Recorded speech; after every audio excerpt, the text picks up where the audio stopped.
Amén y gracias a Dios. Muchas gracias, Natalia, por hacerte cargo. Qué bendición tu oración, de verdad. Muchas gracias. Muy buena noche para todos. Bienvenidos a una exposición más de la Carta a los Romanos.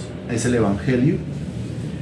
Y ya habiendo terminado nosotros la exposición del capítulo 11, porque ya llegamos a ese versículo 36 que dice: porque de Él y por Él y para Él son todas las cosas, a Él sea la gloria por los siglos de los siglos. Amén. Pues nos disponemos nosotros entonces a entrar al capítulo 12, pero al entrar al capítulo 12 ya nosotros entramos a una parte completamente diferente. En realidad es la última unidad, que va desde el capítulo 12, versículo 1 hasta el capítulo 15, versículo 13. Es lo último. Después de eso, lo que queda desde el capítulo 15, versículo 14 hasta el 16, 27 es la conclusión, la despedida, la postdata, nombres, datos, etc. Esta parte que comienza aquí en el capítulo 12, versículo 1 y que, repito, va hasta el capítulo 15, versículo 13, es lo que se conoce como la parte práctica de la carta a los romanos. ¿Cómo así la parte práctica? Pues que hasta el capítulo 11 todo había sido doctrina, dogma, regla, norma, estatuto. Es así. Esa es la forma de doctrina a la cual nosotros fuimos entregados. Esa es la forma doctrinal, la forma de doctrina. Pero todo eso se tiene que llevar lógicamente a la práctica. Hay que salir del terreno teórico y entrar al terreno práctico para que funcione. Si no lo practicamos, no sirve. Si se queda solamente en letra, se queda solamente en doctrina. Hay gente que tiene la doctrina derechitica, pero su vida no es igual de derecha. ¿Por qué? Hay gente que tiene un conocimiento bíblico brutal, es decir, muy profundo, muy bueno, pero su vida está torcida. ¿Por qué? Porque lo que sabe hay que practicarlo, lo que sabe, lo que conoce hay que llevarlo a la práctica. Y este es el énfasis entonces de esta parte, repito. Todo el capítulo 12, todo el capítulo 13, todo el capítulo 14 y el capítulo 15 hasta el versículo 13, estos 3 capítulos y medio, pues contienen lo que es la parte práctica de la doctrina expuesta hasta el capítulo 11. Tiene unas lecciones bien especiales. 7 lecciones tiene esta unidad número 5. ¿Cómo se llama la unidad? Se llama parte práctica. Y tiene 7 lecciones esta unidad número 5. Esas 7 lecciones son las siguientes. No estoy dictándole los títulos, sino para que usted se familiarice. La primera lección se llama rendición total. La segunda lección se llama el uso de los dones. La tercera lección se llama relaciones interpersonales. La cuarta lección se llama relación con el gobierno. La quinta lección se llama llamado al amor.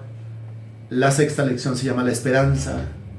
La séptima lección se llama asuntos de conciencia. Dese cuenta que todo eso tiene que ver con práctica, ¿no? Ríndase, use los dones, relaciónese correctamente con los demás, relaciónese correctamente con el gobierno, ame, espere, sea consciente. Todo eso es un llamado a la práctica. Iniciamos este estudio entonces. La primera lección de esta unidad número 5 se llama rendición total y abarca los versículos 1 y 2, solamente esos 2 versículos, 1 y 2 de Romanos capítulo 12. Entonces, bienvenidos a la lección número 1 de la unidad número 5. Repito, se llama rendición total, Romanos capítulo 12, versículos del 1 al 2. 12 del 1 al 2. Y ubíquese en Romanos capítulo 12 y me avisa cuando ya, por favor. Ok. Muy bien. Esos 2 versículos, la mayoría de ustedes se los sabe de memoria. ¿Quién de ustedes conoce estos 2 versículos de memoria?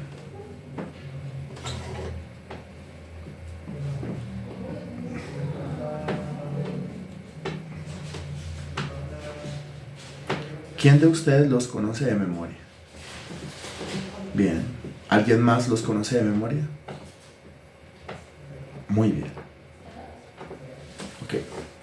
Estos 2 versículos son importantísimos. Sí, importantísimos. Esos 2 versículos nos vuelven a hablar del hombre en 3 dimensiones. El hombre espíritu, el hombre alma, el hombre cuerpo. Estos dos versículos nos hablan de transformación, de cambio. Nos hablan de renovación mental. Estos dos versículos nos hablan del espíritu, el hombre interior. Estos dos versículos nos hablan del cuerpo. Estos dos versículos nos dejan claro, de entrada en la parte práctica, que si el evangelio se queda solamente en el espíritu, pero no se traslada después al alma y no se traslada después al cuerpo, de nada sirve. El evangelio se tiene que vivir con el espíritu, pero también se tiene que vivir con el alma y también se tiene que vivir con el cuerpo. De lo contrario, me convierto en una persona que tiene mucho conocimiento, mucha doctrina, pero practica muy poquito de lo que sabe. O sea, da un mal testimonio. Y dirán de ese cristiano, mire cómo sabe Biblia, pero no practica nada de lo que sabe. Es el énfasis marcado en estos dos versículos. El versículo 1 dice, así que hermanos, os ruego por las misericordias de Dios, que presentéis vuestros cuerpos en sacrificio vivo, santo, agradable a Dios, que es vuestro culto racional. Vuestro culto racional. Comencemos por el tema del culto racional, porque termina diciendo el versículo 1, dice que es vuestro culto racional, o sea, es racional o es lógico que usted haga lo que la primera parte del versículo le está diciendo que tiene que hacer. ¿Y qué es lo que la primera parte del versículo le dice que tiene que hacer? Lo que la primera parte del versículo le dice que tiene que hacer es presentar su cuerpo como sacrificio vivo, santo y agradable a Dios. Dice que el que ha hecho eso o el que hace eso es porque lo ha entendido con su razón. Es porque está actuando conforme a la lógica, conforme a su raciocinio. Pero también el versículo menciona las misericordias de Dios. Dice, os ruego por las misericordias de Dios. Y el versículo comienza diciendo, así que, después de 11 capítulos de doctrina, dice, así que, ese así que en el griego significa habiendo entendido lo anterior. O sea, habiendo entendido la parte doctrinal. O sea, habiendo entendido los 11 capítulos anteriores. O sea, tratando de ser lo más desmenuzado que pueda. O sea, habiendo entendido el capítulo 1, 2, 3, 4, 5, 6, 7, 8, 9, 10 y 11. Habiendo entendido lo anteriormente explicado, estudiado, expuesto de la carta a los romanos, la razón le dice a usted que usted tiene que presentar su cuerpo como sacrificio vivo, santo y agradable a Dios. Pero eso solamente lo hace uno que ha entendido. O sea, uno que ha sido afectado en su raciocinio por los 11 capítulos anteriormente estudiados. Esos 11 capítulos son llamados en el versículo 1 las misericordias de Dios. ¿Considera usted, ya estudiamos estos 11 capítulos, considera usted que estos 11 capítulos, los primeros 11 capítulos de la carta a los romanos, están llenos, están invadidos de misericordia, sí o no? Acuérdese del capítulo 1. El hombre dejó la gloria de Dios y adoró todo lo que se le ocurrió. El hombre dejó a Dios. El hombre se desvió, se corrompió, se depravó, se apartó. Ciego, sordo, hacia las cosas de Dios. Se pervirtieron sexualmente. Se convirtieron en seres abominables porque se convirtieron en idólatras. La ira de Dios está lista para estos seres. No solamente estas personas practican estas cosas, sino que se complacen con aquellos que también las practican como ellos. El juicio de Dios es sumamente justo. Y sin embargo, la misericordia de Dios, su bondad, su paciencia, su longanimidad. Y sin embargo, el Señor ideó un método para poder justificar al impío. Y sin embargo, por medio de la muerte del Señor Jesucristo, podemos tener acceso a través de un camino nuevo y vivo que es el cuerpo molido del Señor Jesucristo al Padre. Eso quiere decir ser justificados por la fe. En medio de tanta depravación, el Señor sigue ofreciendo salvación. Todo el día el Señor extiende sus manos a un pueblo rebelde y contradictor. Los 11 capítulos anteriormente estudiados están llenos de misericordia o no. ¿Están llenos de gracia o no? Por supuesto que sí. Los 11 capítulos anteriormente estudiados confrontan al hombre con la realidad de lo que es el hombre, lo que el hombre se merece por esa realidad a la cual pertenece, pero también al mismo tiempo confronta al hombre con la gran misericordia, la gran bondad del Señor. Por un lado la bondad, y ya terminando en el capítulo 11 pues se habla también de la severidad de Dios, hablando de las ramas desgajadas y hablando de las ramas injertadas. Como todo eso es misericordia, todo eso es gracia, pues entonces yo de qué manera tengo que responder a toda esa misericordia y de qué manera tengo que responder a esa gracia. Pues presentando mi cuerpo. Presentando mi cuerpo, sí, presentando mi cuerpo. Dice presentando mi cuerpo como un sacrificio. Hay que llevar a mi cuerpo a hacer un sacrificio. ¿Sí? Cuando hablamos de sacrificio, estamos hablando de algo que cuesta. ¿Cierto? Estamos hablando de algo que vale. Estamos hablando de algo que yo, pues, normalmente no hago. Pero que al haber entendido los 11 capítulos anteriores, pues, eso me obliga, eso me empuja a mí a tomar mi cuerpo y ofrecerlo a Dios. Porque dice que el sacrificio es vivo, santo y agradable, pero a Dios. Ofrecerle mi cuerpo a Dios. ¿Y Dios como para qué quiere mi cuerpo? ¿O Dios qué quiere hacer con mi cuerpo?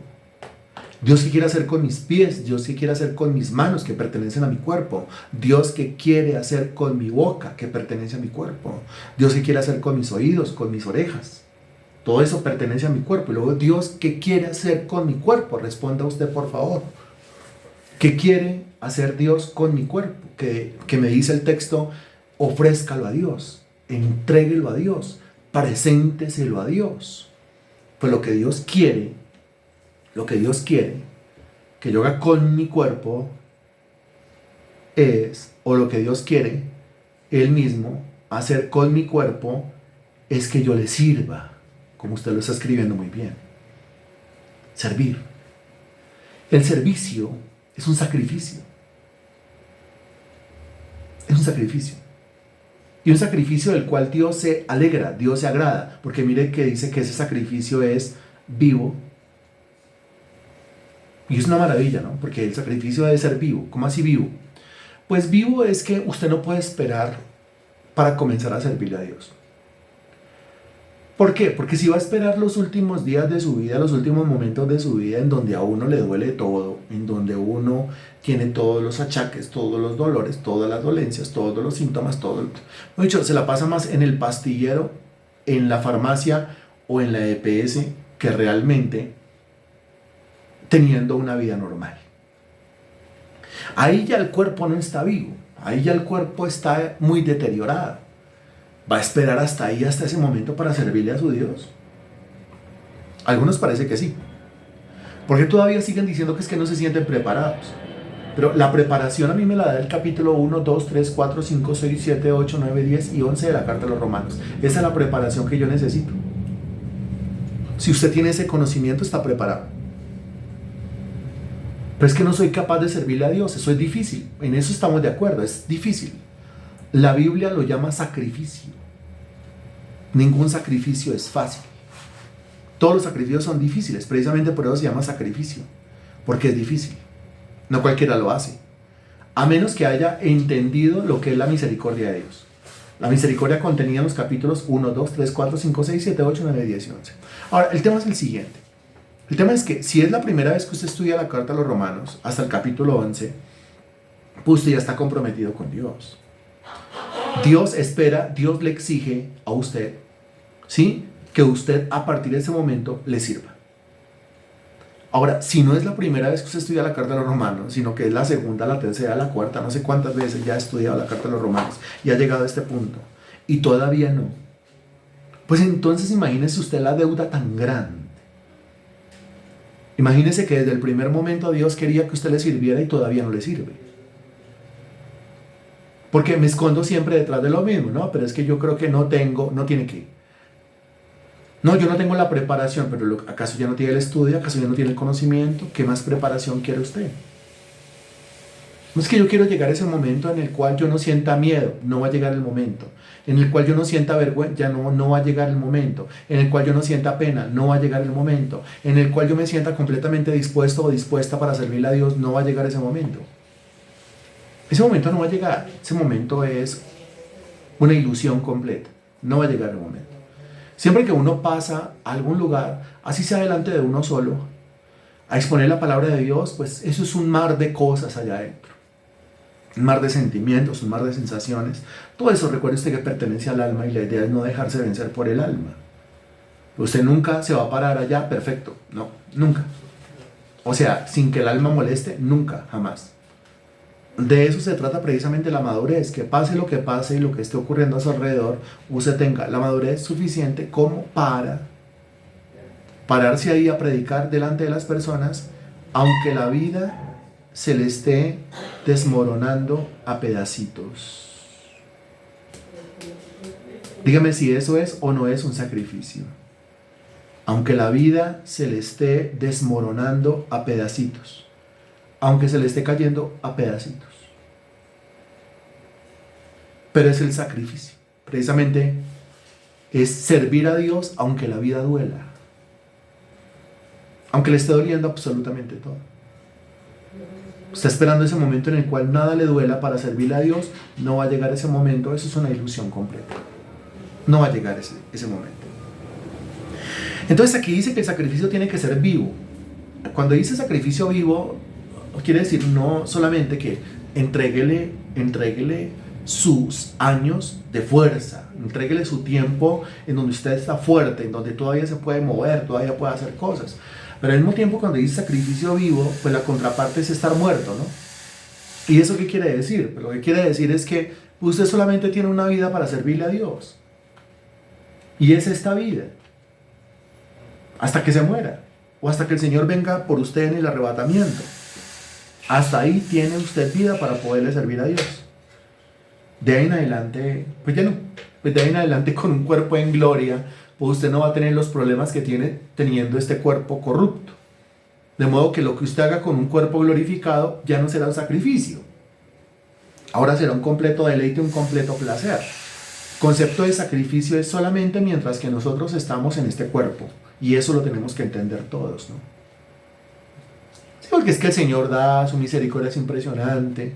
Y más misericordia llega a mi vida, haga de cuenta, no sé, una nueva oportunidad, se abren las puertas, fluye el dinero, aparece el trabajo, la familia se restaura, la enfermedad se sana, la enfermedad se cura. ¿Y cuál es la respuesta que yo doy? ¿Nada? ¿Indiferencia? ¿Me hago el loco? ¿O le sirvo a Dios? Para pensar, ¿no? Pero dice que el sacrificio no solamente tiene que ser vivo, sino que también que el sacrificio tiene que ser santo. ¿Cómo es que el sacrificio tiene que ser santo? Pues la definición de la palabra santo es apartado.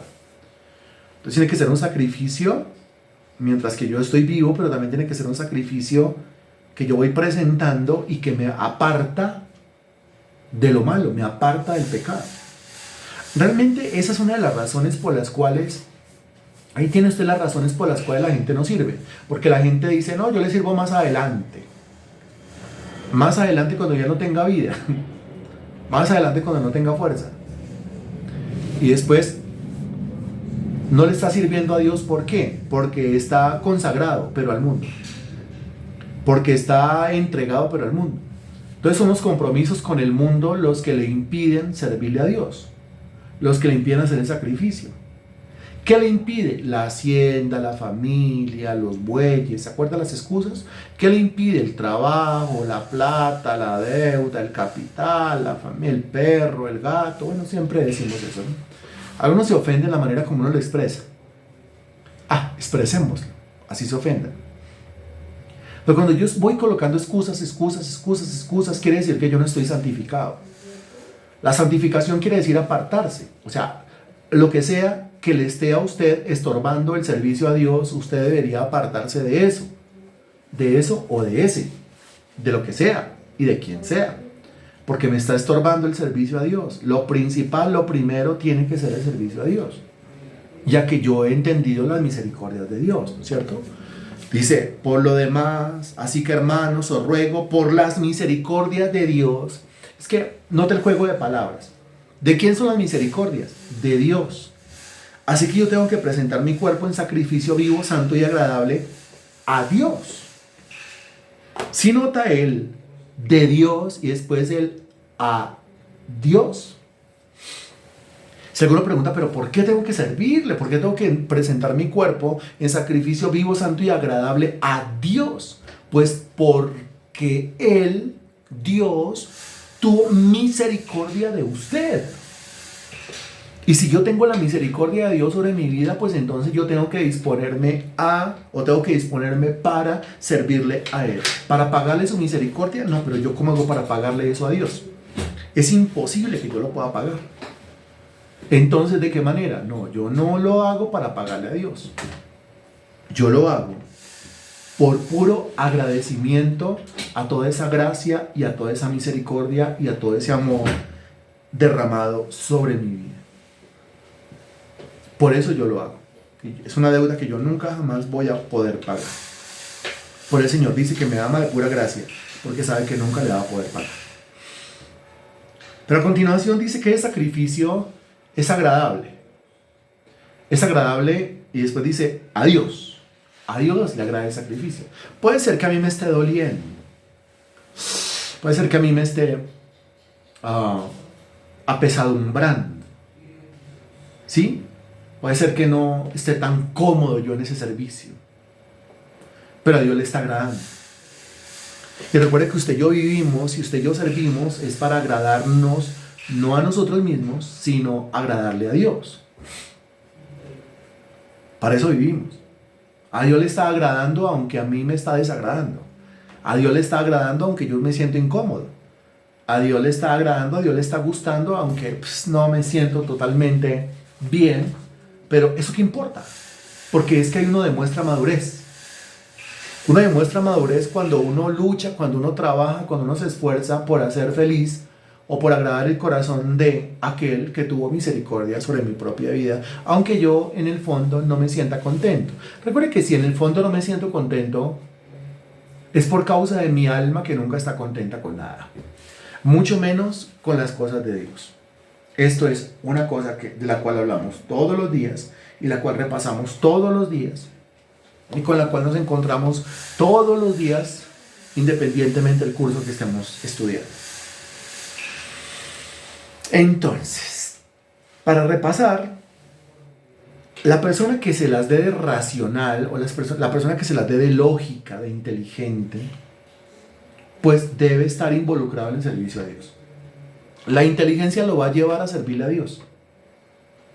Si no le está sirviendo a Dios, por más que maneje los versículos y por más que los pueda decir de memoria, pero si no los está haciendo, si no los está practicando, pues entonces racional no es.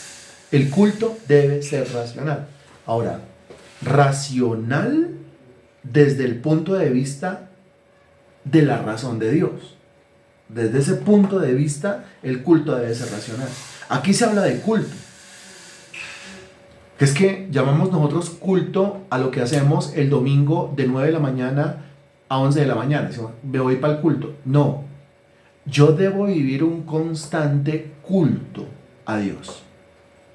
¿Qué es un constante culto? Un constante culto es un constante ofrecimiento a Dios.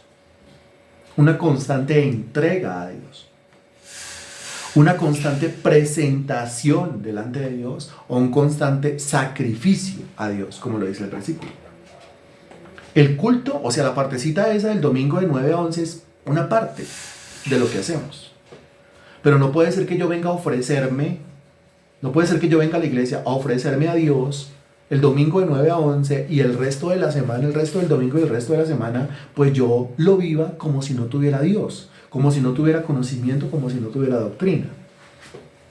Eso pues no se puede, eso es inválido. Nuestro culto a Dios, que debe vivirse, que debe ofrecerse, que debe presentarse todos los días 24/7, a toda hora, es una cosa, o debe ser una cosa, completamente racional desde el punto de vista de la razón divina.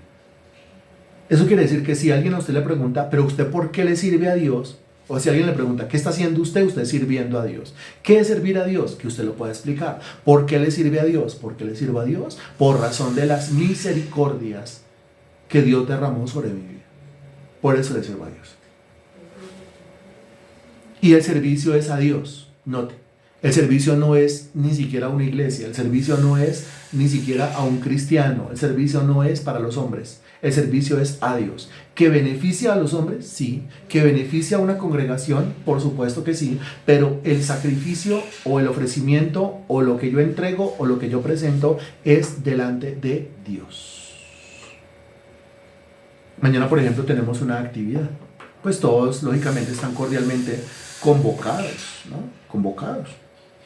Pero algo que yo sé en lo profundo de mi ser. Me gozo con el que venga, me gozo con el que quiera venir a orar, con el que quiera venir a ayunar, hasta el mediodía, hasta las 12 del mediodía vamos a estar haciéndolo. Muy bien. Pero en el caso hipotético, de que esté yo solo,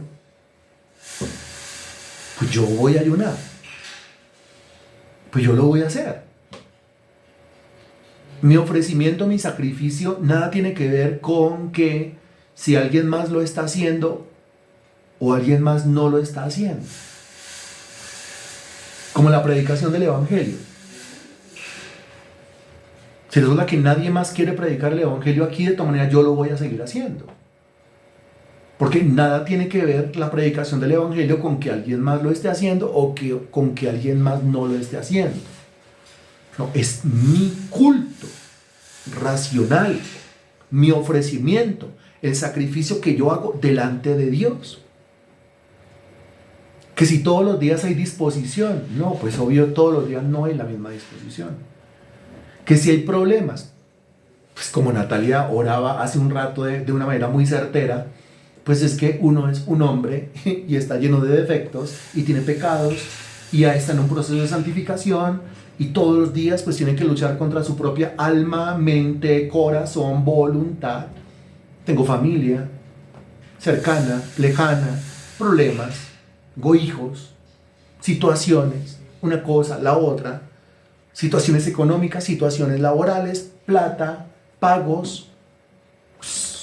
Normal, es una vida normal. Ahora, con todo y eso, ¿qué? Con todo y eso hay que servirle al Señor. Porque yo no puedo negar la misericordia de Dios que está sobre mi vida, que es la que me sostiene todos los días, la que me levanta todos los días, la que me da fuerza todos los días, la que estreno todos los días, porque son nuevas, son cada mañana sus misericordias. Nada tiene que ver. Aquí hay momentos dolorosos, muy dolorosos. El que alguien diga no sigo, ¿no? No solamente significa perder su presencia, una presencia a la cual uno le tiene afecto, sino también perder sus intercesiones y, bueno, compartir con esa persona. Pero también significa dejar de recibir un aporte económico que sirve para pagar un arriendo, para pagar un servicio. De modo que es un bajonazo y uno como ser humano se resiente y uno como ser humano pues lo siente en lo profundo de su ser, pero eso no quiere decir que no se vaya a servir. Eso quiere decir que usted respira hondo y se acuerda que esto del servicio a Dios es un sacrificio. ¿Que por qué lo hace? Ahí dice, por causa de la misericordia de Dios, no por causa del sueldo que le paguen a uno por hacer esto. No. Sino por causa de la misericordia de Dios. No por causa del aplauso de la gente, no. Sino por causa de la misericordia de Dios. No por causa del reconocimiento que las personas le puedan dar. No por causa de la medalla o el diploma que le vayan a dar en algún momento como reconocimiento a tantos años de trayectoria predicando el Evangelio. No. Sino por causa de las misericordias de Dios. Solamente una respuesta podría dar aquí uno. ¿Por qué le sirve? ¿Por qué hace lo que hace? porque Dios ha tenido misericordia de mí. Eso me ha convertido en su siervo, en su esclavo. Pues es que yo no tengo otra manera de poder expresar a Dios el amor. ¿O de qué otra manera uno le expresa a Dios el agradecimiento?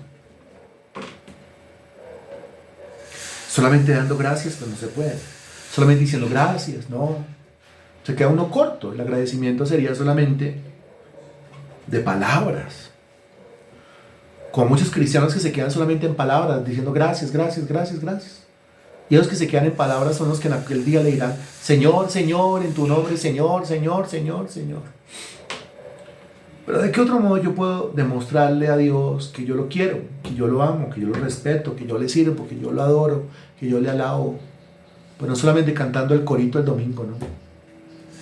Sino así, presentando mi cuerpo en sacrificio vivo, santo y agradable a Dios, aunque repito, aunque la vida se le esté a uno cayendo a pedacitos, a cuadritos. Y por experiencia propia digo que entre más la vida se le caiga a uno a pedacitos, entre más roto uno esté, más fluye esto. Porque el Señor solamente puede usar a gente rota.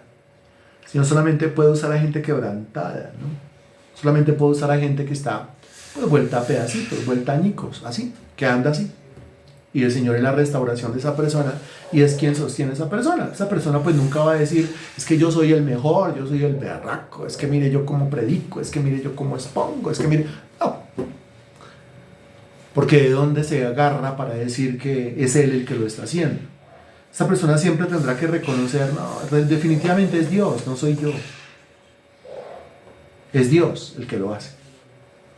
A eso se refiere cuando dice...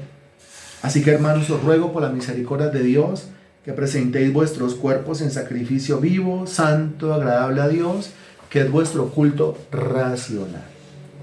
Y hablando de la razón, de lo racional del asunto, la razón, la lógica, el entendimiento, la mente, el intelecto, lo que hay aquí en la cabeza, pues sigue tejiendo la idea del versículo 2, porque dice, no os conforméis a este siglo, sino transformaos por medio de la renovación de vuestro entendimiento, para que comprobéis cuál sea la buena voluntad de Dios, agradable y perfecta. Entonces, habla de este siglo, o habla de este mundo, ¿no? Al versículo 1, dése cuenta que está orientado hacia Dios, porque dice que usted tiene que entender la misericordia de Dios, y tiene que presentar su cuerpo en sacrificio vivo, santo y agradable a Dios. El versículo 2 pues previene acerca del mundo y dice usted no puede conformarse a este mundo. Conformar significa tomar la forma. Usted no puede tener la forma de este mundo. Si usted tiene la forma de este mundo, usted andará consagrado pero al mundo, presentándole sacrificios al mundo. Y lo que hace para el mundo no será para usted ningún sacrificio, porque si anda en la carne, pues es el deleite de la carne. Si anda en el alma, es el deleite del alma. Pero aquí dice, no os conforméis a este siglo o a este mundo. Es decir, no tome la forma del mundo. Que su vida no se parezca a la vida de un mundano. Que su vida se parezca a la vida de Jesucristo, que ofreció su cuerpo literalmente en sacrificio vivo, santo y agradable a Dios para morir en una cruz. Entonces, si nuestro Maestro se entregó de esa manera para dar su vida en sacrificio en una cruz, es exactamente lo que nos está pidiendo a nosotros, pero orientado hacia el servicio, hacia la predicación del Evangelio. Pero que su vida no tome la forma del mundo. Eso quiere decir también que si yo no le estoy sirviendo a Dios, como dice el versículo 1, pues entonces eso quiere decir que yo tengo la forma del mundo. Yo tengo la forma de un mundano. ¿Cómo sabe? ¿El mundano predica la palabra de Dios? ¿El mundano predica el Evangelio? ¿El impío, el hombre de este mundo, ora, adora a Dios, alaba a Dios, le sirve a Dios? No. Si yo no le sirvo a Dios, Si yo no presento mi cuerpo en sacrificio vivo, santo y agradable a Dios, pues yo tengo la forma de este siglo, yo tengo la forma de este mundo. ¿Qué debo hacer? Cambiar de forma. ¿Y cómo cambio de forma? Mire, aquí habla de transformados. Transformados precisamente significa cambiar de forma. Entonces, mientras que conformar significa tomar la forma de, transformar significa pues cambiar la forma que tiene. Si tiene la forma de un mundano, porque su comportamiento es el de un mundano, pues tiene que transformar ese comportamiento. Transforme la forma.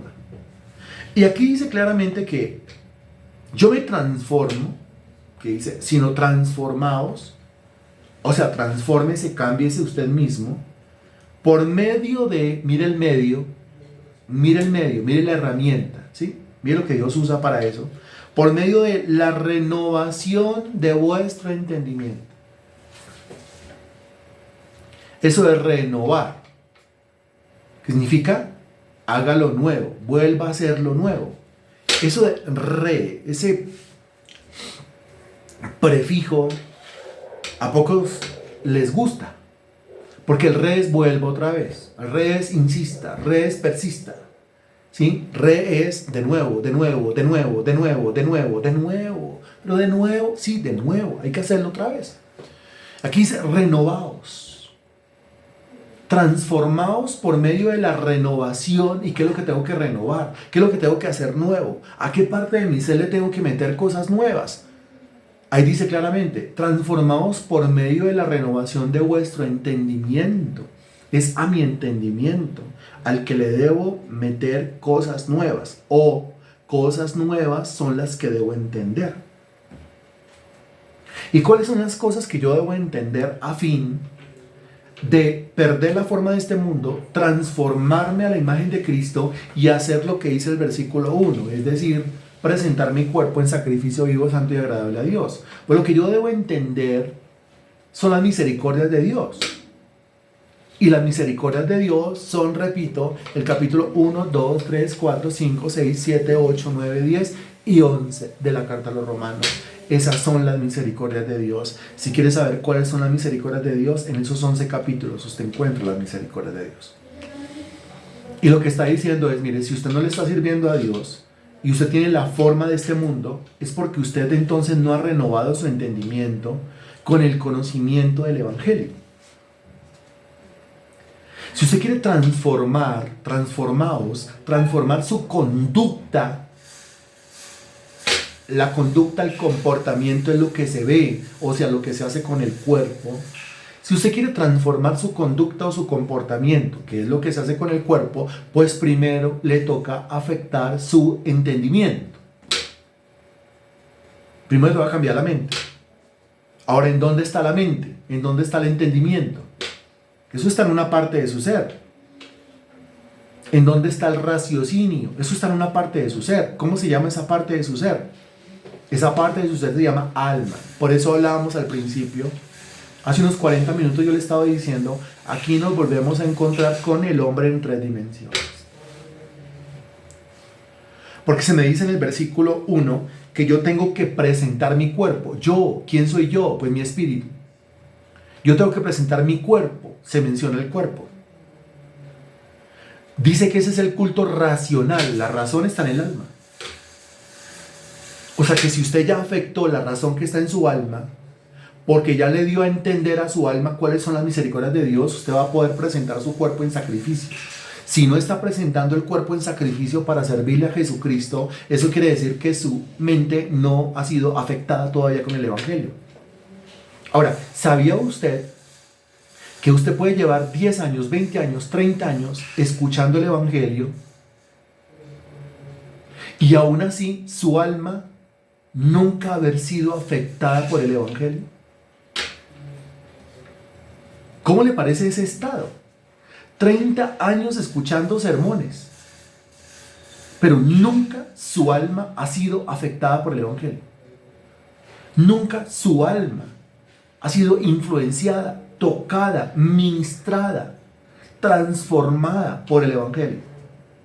¿Por qué? Pues porque estas verdades se desconocen. ¿Cuáles verdades? Que el Evangelio viene a residir en el espíritu Pero desde el espíritu inicia una transformación que abarca primeramente el alma y en segundo lugar, como consecuencia de eso, el cuerpo. Aquí lo que está diciendo Pablo nuevamente es, si usted no está presentando su cuerpo, versículo 1, es porque su alma o su mente o su entendimiento o su raciocinio, que es la última palabra del versículo 1, pues no ha sido afectado realmente por el Evangelio. Y pues hay cristianos que dicen, pero oiga, tanto escuchar y yo no cambio. O uno le reprocha al otro, pero es que usted no cambia. Sí, tiene razón, quizás tenga razón, no cambia. ¿Por qué no cambia? Porque el Evangelio se le quedó en el espíritu. Y nadie le ha dicho que es que tiene que trascender, tiene que pasar de esta parte a esta parte y a esta parte.